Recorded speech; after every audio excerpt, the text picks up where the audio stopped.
தமிழ் சொந்தங்கள் எல்லாருக்கும் வணக்கம். இன்றைய தினம் 27ஆம் தேதி பங்குனி மாதம் 2025ஆம் ஆண்டு. இன்றைய தினம் இந்த காணொலியில நாங்கள் முக்கியமான சில விடயங்களை பற்றி கதைக்க இருக்கிறோம். அதாவது பார்த்தோம் என்று சொல்லி சொன்னால், இலங்கையில நால்வருக்கு எதிராக பிரித்தானியா தடைகளை விதித்திருக்கின்றது. இது தொடர்பாக கருணா அம்மான் எனப்படுகின்ற விநாயகமூர்த்தி முரளிதரன் தன்னுடைய பக்கத்து நியாயங்கள் அதை எல்லாத்தையுமே சொல்லி இருக்கிறார். இது ஒரு புறம் இருக்கட்டும். இன்னும் ஒரு புறம் பார்த்தோம் என்று சொல்லி சொன்னால், இன்றைய தினம் தென்மராட்சி பிரதேச சபை ஒருங்கிணைப்பு குழு கூட்டம் நடைபெற்றிருந்தது. இந்த கூட்டத்துல அதே புராணம் மாதிரி அர்ச்சுனா எம்பிக்கும் இளங்குமரன் எம்பிக்கும் இடையில சில வாக்குவாதங்கள் எல்லாம் ஏற்பட்டிருக்குது. இது தொடர்பாகவும் பார்க்க இருக்கிறோம். மற்றது இந்திய இலங்கை கடற்தொழிலாளர்களினுடைய அந்த கடற்தொழில் பிரச்சனையை பற்றி பேசப்பட்டிருக்கின்றது. ஆக மொத்தத்துல இன்றைய தினம் இவ்வாறான விடயங்களை பற்றி தான் நாங்கள் இன்றைக்கு பார்க்க இருக்கிறோம். உண்மையில அங்க நாட்டுல நடந்து கொண்டு இருக்கிறதுல மிக முக்கியமான பிரச்சனைகள் என்று இப்போதைக்கு பார்க்கக்கூடியது இது எல்லாம் தான். இது தொடர்பாக இன்றைக்கு கதைக்க இருக்கிறோம். அதுக்கு முதல்ல நீங்க இதுதான் முதல் தடவையாக எங்க சேனல் சொசி வித் மணி பாக்குறீங்க அப்படின்னு சொல்லி சொன்னால் மறக்காம சப்ஸ்கிரைப் பண்ணிட்டு பாருங்க. அப்பதான் நாங்கள் இதுக்கு பிறகு போடுற காணொலிகளையும் நீங்க பார்த்து உங்களோட கருத்துக்களையும் என்னோட பகிர்ந்து கொண்டு தொடர்ச்சியா எங்களோட உறவுகளை வளர்த்து கொண்டு நாங்கள் பயணித்துக் கொள்ள முடியும் என்று சொல்லிக்கொண்டு இன்றைய தினம் நாங்கள் காணொலிக்குள்ள போவோம். இதுல இன்னைக்கு நாங்கள் முதலாவதாக பார்க்கக்கூடிய விடயம் என்று சொல்லி சொன்னால், பிரதானி அரசாங்கம் இலங்கையில் உள்ள நால்வருக்கு எதிராக தடையை விதித்திருக்கின்றது. அந்த நால்வரும் யார் யார் என்று சொல்லி சொன்னால், எதற்காக அந்த தடைகள் விதிக்கப்பட்டிருக்கு அப்படின்னு சொல்லி சொன்னால், அதாவது பார்த்தோம் என்று சொல்லி சொன்னால், கடந்த திங்கட்கிழமையாக இருக்கக்கூடிய 24ஆம் தேதி ஐக்கிய ராஜ்யம் சிலர் மேல தடைகளை விதித்திருக்கின்றது. ஏனென்று சொல்லி சொன்னால், இலங்கையில உள்நாட்டு போர் நடக்கல மனித உரிமை மீறல் குற்றச்சாட்டு தொடர்பாக முன்னாள் பாதுகாப்பு படை பிரதானியாக இருக்கக்கூடிய ஜெனரல் சவேந்திர சில்வா, முன்னாள் கடற்படை தளபதியாக இருக்கக்கூடிய அட்மிரல் வசந்த கரண்ணாகொடு மற்றும் முன்னாள் ராணுவ தளபதி ஜெனரல் ஜகத் ஜெயசூரிய இவர்கள் இல்லாமல் விடுதலை புலிகளினுடைய கிழக்கு மாகாணத்தின் முன்னாள் தலைவரான கருணா அம்மான் என்கின்ற விநாயகமூர்த்தி முரளிதரன் ஆகியோர் மீதுதான் ஐக்கிய ராஜ்யம் கடந்த திங்கட்கிழமை இவர்களுக்கான தடையை விதித்திருக்கின்றது. இந்த நிலையில பார்த்தோம் என்று சொல்லி சொன்னால், கருணா அம்மான் என்று அழைக்கப்படுகின்ற விநாயகமூர்த்தி முரளிதரன் உங்கள் எல்லாருக்குமே அறிந்த ஒருவராக இருக்கின்றார். இவர் முதல் விடுதலை புலிகள் அமைப்பில இணைந்திருந்தவர். அதுக்கு பிறகு இவர் இலங்கை அரசாங்கத்தோடு இணைந்து கொண்டிருந்தவர். இதை பற்றி பல்வேறுபட்டவர்களும் பல்வேறுபட்ட விடயங்களை எல்லாம் கதைத்துக் கொள்வீர்கள். இந்த கருணா அம்மான் எனப்படுகின்ற அந்த நபரை பற்றி அவர் சமீபத்துல பிள்ளையானும் கருணா அம்மானும் சேர்ந்து ஒரு கூட்டணி ஒன்றை அமைத்திருந்தவர்கள். இந்த கூட்டணி காரணம் அதாவது தாங்கள் இப்படி ஒரு அரசியல் ஒரு கூட்டணி அமைத்து எதிர்வருகின்ற தேர்தல்கள்ல தாங்கள் முக்கியமான இடங்களை பிடித்துக் கொள்வார்கள் என்கின்ற ஒரு அரசியல் நாடகத்தினாலதான் இவர்கள் இப்படி பிடிப்பார்கள் என்று சொல்லி ஒரு அரசியல் நாடகத்தினாலதான் பிரித்தானியா இவர்களுக்கு எதிராக இவ்வாறான ஒரு தடையை இப்போது பிறப்பித்திருக்கின்றது அப்படி என்று சொல்லி கருணா அம்மான் சொல்லி இருக்கிறார். ஏனென்று சொல்லி சொன்னாலாம், 2006ஆம் ஆண்டு பிரித்தானியா கருணா அம்மானை கைது செய்து 8 மாதங்கள் சிறையில அடைக்கப்பட்டிருந்தார். அப்படி அடைக்கப்பட்டிருந்த காலத்துல அவர் மேல குற்றங்கள் இல்லை என்று சொல்லி அந்த 8 மாதங்கள் கழிந்த பிறகு பிரித்தானிய அரசாங்கம் மிகவும் பாதுகாப்பான முறையில் அவரை கொண்டு கட்டுநாயக்க விமான நிலையத்துல பாதுகாப்பாக கொண்டு சேர்த்தார்களாம். அப்ப கருணா அம்மானாகிய என்னில பிழை இருக்கு அப்படி என்று சொல்லி சொன்னால், பிரித்தானிய அரசாங்கம் அப்போதே இந்த நடவடிக்கைகளை எடுத்து தடையை விதித்திருக்கலாம். இப்ப இவர்கள் இந்த தடையை விதித்திருக்கிறது இது ஒரு முற்று முழுதாக அப்பட்டமாக தெரிகின்றது. இது ஒரு அரசியல் நாடகம் அப்படி என்று சொல்லி சொல்லியிருக்கிறார். அது மாத்திரமில்லாமல் இந்த புலம்பெயர்ந்து வாழுகின்ற சில அறுவருடிகள் செய்கின்ற ஒரு செயலாகவும் இது பார்க்கப்படுகின்றது அப்படி என்று சொல்லியும் அவர் தன்னுடைய விசனங்களை இதன் மூலமாக தெரிவித்திருக்கிறார். அது மாத்திரமில்லாமல் நாங்கள் என்ன பிச்சை எடுக்க போகின்றோமா என்கின்ற மாதிரியான கருத்துக்களையும் அவர் முன்வைத்திருக்கின்றார். ஆக மொத்தம் இப்ப பார்த்தோம் என்று சொல்லி சொன்னால், இவர்களுக்கு எதிராக பிரித்தானியா அந்த தடையை விதித்திருக்கின்ற நேரத்துல அவரவர் அது தொடர்பான கருத்துக்களை வெளியிட்டு கொண்டு வர நேரத்துல கருணா அம்மான் இந்த மாதிரியான ஒரு கருத்தை முன்வைத்திருக்கின்றார். இவர் முன்வைத்திருக்கக்கூடிய கருத்துக்களை பற்றிய உங்களுடைய கருத்து பார்த்து கொண்டிருக்கிற உங்களுடைய கருத்து தான் எனக்கு மிக முக்கியம் என்று நான் நினைக்கிறேன். அந்த மாதிரி உங்களோட கருத்துக்களையும் என்னோட பகிர்ந்து கொள்ளுங்க. இரண்டாவது விடயமாக இன்றைக்கு நாங்கள் என்னத்தை பற்றி கதைக்க இருக்கிறோம் என்று சொல்லி சொன்னால், பழைய பஞ்சாங்கங்கள் மாதிரி தான். அதாவது இப்ப பாத்தீங்கன்னு சொல்லி சொன்னால், யாழ்ப்பாண மாவட்ட ஒருங்கிணைப்பு குழு கூட்டம் நடந்தது. அதே மாதிரி நேற்றைய தினம் கோப்பாயில கூட்டம் நடந்தது. அதே மாதிரி இந்த கூட்டங்கள் எல்லாம் நடந்து கொண்டிருந்தது. இப்போ ஒரு 2-3 நாளா தொடர்ச்சியா நடந்து கொண்டிருந்தது. அதே மாதிரி இன்றைய தினம் தென்மராட்சியில சாவகச்சேரி நகர சபையில இந்த ஒருங்கிணைப்பு குழு கூட்டம் நடந்திருந்தது. இந்த ஒருங்கிணைப்பு குழு கூட்டங்களினுடைய தலைவராக இருக்கக்கூடிய என்பிபியினுடைய இளங்குமரன் தலைமையில தான் இந்த கூட்டம் வந்து நடந்தது. இந்த கூட்டத்துல யார் யாரெல்லாம் கலந்து கொண்டார்கள் அப்படி என்று சொன்னால் இளங்குமரன் கலந்து கொண்டிருந்தார். அதே மாதிரி ராமநாதன் அர்ச்சுனா கலந்து கொண்டிருந்தார். ஜெயச்சந்திரமூர்த்தி ராஜீவன் கலந்து கொண்டிருந்தார் இந்த கூட்டத்துல. இந்த கூட்டம் நடந்து கொண்டிருந்த நேரத்தில் எப்படி என்று சொன்னால் பழைய மாதிரி தான் இளங்குமரன் எம்பிக்கும் அர்ச்சுனா எம்பிக்கும் இடையில வந்து திரும்ப அந்த வாய் தர்க்கங்கள் வந்து ஏற்பட தொடங்கிச்சது. இதனால விசனம் அடைஞ்ச பொதுமக்கள் என்ன செஞ்சிருக்கணும் என்று சொன்னால், நீங்கள் உங்களோட தனிப்பட்ட கருத்துக்களை கதைச்சு பொதுமக்களின் நேரத்தை வீணாக்க வேண்டாம். இது வந்து பொதுமக்களினுடைய பிரச்சனைகளை கதைக்கக்கூடிய ஒரு இடம். ஆக நீங்கள் பொதுமக்களினுடைய பிரச்சனைகளை பற்றி மட்டும் இங்க கதைங்கோ. நீங்கள் உங்களை பற்றி கதைச்சு நேரத்தை இங்க மினக்கெடுத்த வேண்டாம் என்று சொல்லி ஒரு கடுமையான தோணியில எச்சரிக்கும் வகையில அங்க இருந்த பொதுமக்கள் வந்து இவர்களை பார்த்து கூறியிருந்தார்கள்.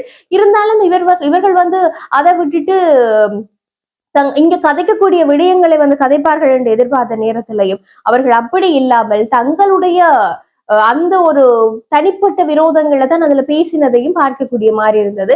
இதுல குறிப்பா பார்த்தோம் என்று சொன்னால் ஒரு வாரத்துக்கு முதல்ல இளங்குமரன் நம்பி ஒரு நேர்காணல் ஒன்றை கொடுக்கல. அதுல தவறுதலாக வந்து இலங்கையினுடைய சனத்தொகையை வந்து மிகவும் குறைவாக சொல்லியிருந்தவர். அதாவது 2 லட்சத்து சொச்சம் அப்படி என்று சொல்லி இருந்தவர். இது உண்மையில பார்த்தோம்னு சொன்னா இந்த சமூக வலைத்தளங்கள்ல எல்லாம் அதிகமானவர்களால் பகிரப்பட்டு இளங்குமரன் நம்பிக்கை நாட்டுல இருக்கிற மக்களினுடைய சனத்தொகையை கூட சரியாக கணக்கெடுத்து கூற முடியாத நிலையில இவர் வந்து எப்படி ஒரு பாராளுமன்ற உறுப்பினராக ஒரு மக்கள் பிரதிநிதியாக இவர் இருப்பார் அப்படின்னு சொல்லி பல்வேறுபட்ட விசனங்கள் எல்லாம் ஏற்பட்டு கொண்டிருந்த நிலையில பார்த்தோம்னா இன்றைய தினம் அந்த கூட்டத்துல சாவகச்சேரி நகர சபையினுடைய அந்த ஒருங்கிணைப்பு குழு கூட்டத்துல வந்து ராமநாதன் அர்ஜுனா சொல்லி இருக்கிறார் 5000 என்று சொல்லிட்டு அந்த ஒரு தொகை மதிப்பீட்டுக்கு 5000 என்று சொல்லிட்டு இளங்குமரன் உங்களுக்கு தெரியுமா 5000க்கு 5 3 0 என்று சொல்லி சொன்னார். அப்ப இவர் அதுக்கிடையில வந்து இருவருக்கும் இடையிலே அந்த தர்க்கமும் போய்கொண்டிருந்தது. என்று சொல்லி சொன்னால் அவர் வந்து அந்த கணக்கெடுப்பை அந்த மக்களினுடைய தொகையை சரியாக சொல்ல இல்லை என்ற ஒரு நக்கலை வந்து அந்த நேரத்துல ராமநாதன் அர்ஜுனா வந்து இளங்குமரன் எம்பி மேல சொல்லி இருந்ததையும் பார்க்கக்கூடிய மாதிரி இருந்தது. இதே மாதிரி இதற்கு முதல்ல நேற்று முன்தினம் நடந்த அந்த ஒருங்கிணைப்பு குழு கூட்டத்திலையும் வந்து இருவரும் சரமாரியாக தங்களுடைய தனிப்பட்ட விடயங்களை பேசி இருந்ததை நாங்க பார்க்கக்கூடிய மாதிரி இருக்கும். நீங்கள் பெண்களிட்டு அடி வாங்கினால் தானே என்று இவர் சொல்ல, இளங்குமரன் சொல்ல, இவர் இன்காலி பக்கத்துல இளங்குமரனுக்கு ஆக்சிடென்ட்டுக்கு பிறகு மூளை குழம்பி போயிருக்குன்னு சொல்ல, ஆக மொத்தத்துல இந்த 2 பேர்களினுடைய தனிப்பட்ட விரோதங்கள் அதுல வந்து அதிகமாக பேசப்பட்டதை தான் பார்க்கக்கூடிய மாதிரி இருந்தது. இது வந்து பொதுமக்களினுடைய பிரச்சனைகளை பேசுவதற்கான ஒரு களமா இல்லை என்று சொல்லி சொன்னால் உங்களுடைய தனிப்பட்ட வன்மங்களை இதுல கக்குறதுக்கான இடமான்னு சொல்லி இப்ப கடும் விசனம் இந்த பொதுமக்கள் மத்தியில போய்கொண்டிருக்கிற நிலையில பார்த்து கொண்டிருக்கிற நீங்கள் வந்து இதற்கு முதல்ல நான் போட்ட காணொளிகள்லையும் நீங்கள் பலர் வந்து உங்களுடைய கருத்துக்களை வந்து தெரிவிச்சிருந்த நீங்கள் அதாவது இவ்வாறான ஒரு பொது வழியில ஒரு பொதுமக்களுடைய பிரச்சனைகளை வந்து பேசக்கூடிய இடத்துல வந்து இப்படியான ஒரு சண்டைகள், அதாவது ஒரு உயரிய சபையினுடைய 2 உறுப்பினர்கள் வந்து இப்படியாக ஒரு சண்டையிட்டுக் கொள்கின்றது ஒரு அநாகரிகமான செயற்பாடு என்கின்ற மாதிரி நீங்கள் கருத்துக்களை கூறியிருந்தீர்கள். இன்றைய தினமும் அதே தான் நடந்திருக்குது. இது மாத்திரம் இல்லாமல் என்னன்னு சொல்லி சொன்னால் அர்ஜுனா எம்பி வந்து ஊடகம் ஒன்றுக்கு ஒரு நேர்காணல் ஒன்றினை வழங்கி இருந்தவர். இந்த நேர்காணல்ல வந்து பல்வேறுபட்ட விடயங்கள் வந்து கேட்கப்பட்டிருந்தது, கேள்விகளாக கேட்கப்பட்டிருந்தது. அப்ப அர்ஜுனா எம்பி உண்மையில சொல்றாருன்னா கேட்கப்பட்ட அத்தனை கேள்விகளும் தரமான கேள்விகள் என்று சொல்லி போட்டு அதுல நான் ஒரு சில கேள்விகளும் அதற்கான பதில்களையும் உங்களோட பகிர்ந்து கொள்ளலாம் இந்த நேரத்தில் அப்படின்னு சொல்லி நினைக்கிறேன். இதுல வந்து கேட்கப்பட்டதுல வந்து ஒரு கேள்வி எங்களுடைய தையடி திசவிகாரியை பற்றி கேட்கப்பட்டிருந்தது.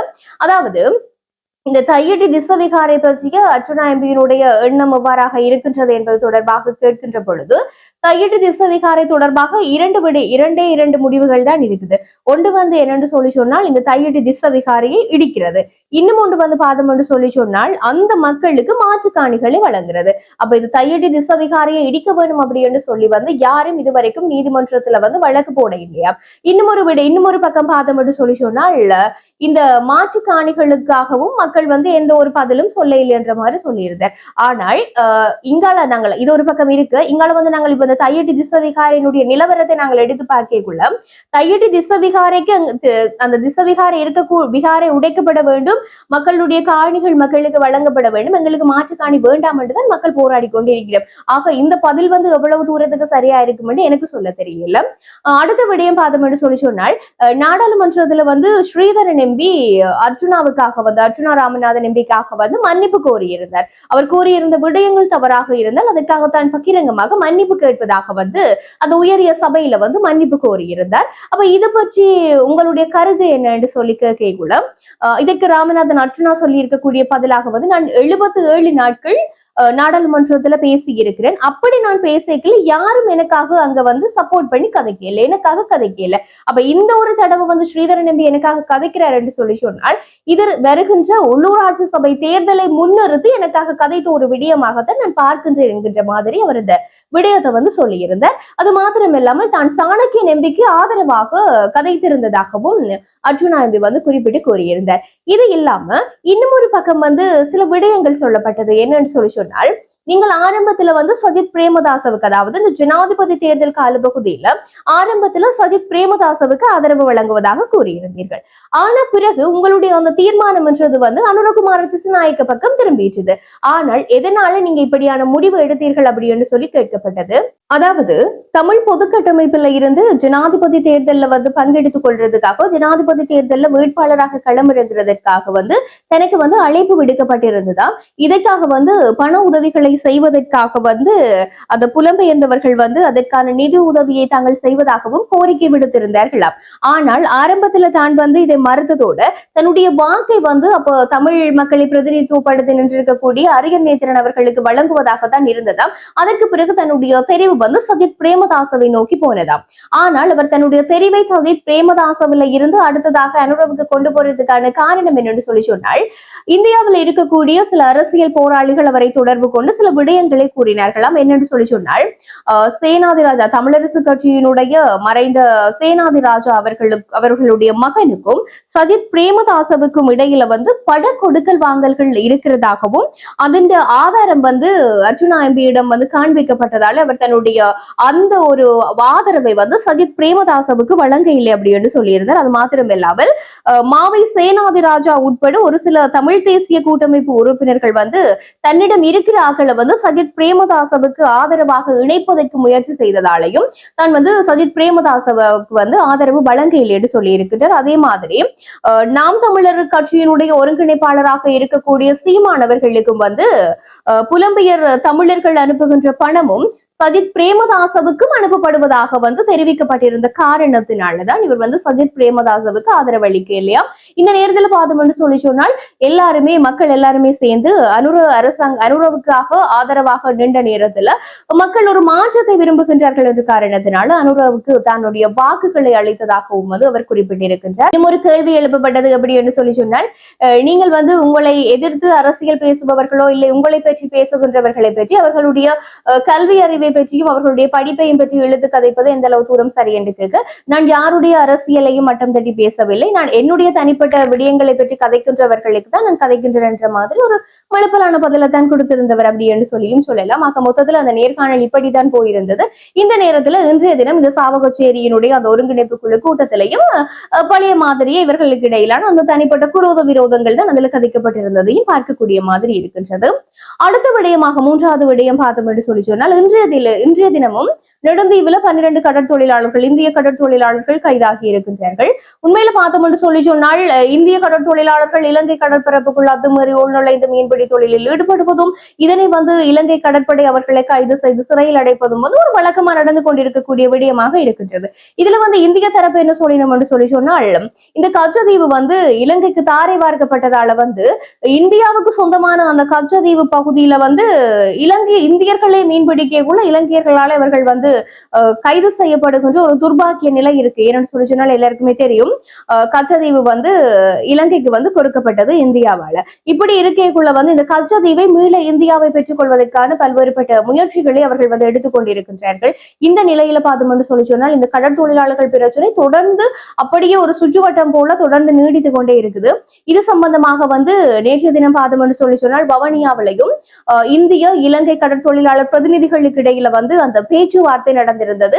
இதன் போது பல்வேறுபட்ட விடயங்கள் முன்வைக்கப்பட்டிருந்தது. அதாவது தடை செய்யப்பட்ட மீன்பிடி தொழில்களை வந்து செய்வதை இடைநிறுத்தணும், இந்த அத்துமீறின கடல் தொழில்களை செய்வதை நிறுத்தணும் அப்படின்னு சொல்லி பல்வேறுபட்ட விடயங்கள் முன்னெடுக்கப்பட்டு ஒரு சமரசமான நிலையில போன நிலையில வந்து இந்திய பிரதிநிதிகள் வந்து வவனியா சிறைச்சாலையில இருக்கக்கூடிய இந்திய கடற்தொழிலாளர்களையும் பார்வையிட்டிருந்ததையும் நேற்றைய தினம் நாங்கள் அவதானிக்கக்கூடியதாக இருந்தது. இந்த நிலையில பார்த்தோம்னு சொல்லி சொன்னால் இந்த இலங்கை இந்திய கடற்தொழிலாளர் பிரச்சனைகளுக்கு தீர்வே இல்லையா, இதுக்கு ஒரு எண்டே இல்லையா என்ற மாதிரி தான் போய்கொண்டிருக்குது. ஆக மொத்தத்துல இப்ப கடற்தொழில் அமைச்சராக இருக்கக்கூடிய ராமலிங்கம் சந்திரசேகரனும் இந்த அனுர அரசாங்கமும் தான் இந்த கடற்தொழிலாளர்களுக்கு எல்லாம் பெரிய ஒரு விடிவள்ளி மாறி தெரிகின்றார்கள் என்று சொல்ல வேண்டும். என்று சொல்லி சொன்னால் அவர்கள் கொடுக்கக்கூடிய அந்த ஊடக சந்திப்புகளையும் அவர்கள் தொடர்ந்து வலியுறுத்தி வருவது இந்த விடயங்களை தான். ஆக இன்றைய தினம் பார்த்தோம் என்று சொல்லி சொன்னால் இந்த மாதிரியான விடயங்கள் எல்லாம் நடந்திருக்குது. இதைத்தான் இந்த காணொலியில பார்த்திருக்கிறோம். பார்த்து கொண்டிருக்கிற நீங்களும் வந்து உங்களுடைய கருத்துக்களை வந்து என்னோட பகிர்ந்து கொள்ளுங்க. தொடர்ந்தும் பல்வேறுபட்ட விடயங்கள் தொடர்பாக கதைக்க நான் காத்திருக்கிறேன். அதுக்கு மிக முக்கியமாக நீங்கள் என்னோட இணைந்திருந்து உங்களுடைய கருத்துக்களை அதை பெருமதியான கருத்துக்களை எனக்கு தர வேண்டும் என்று சொல்லி கேட்டுக்கொண்டு இன்றைய தினம் இந்த காணொலியை நான் வந்து முடிக்கிறேன். இன்னும் ஒரு காணொலியில பல்வேறுபட்ட விஷயங்களை பற்றி கதைப்போம். நன்றி உறவுகளை.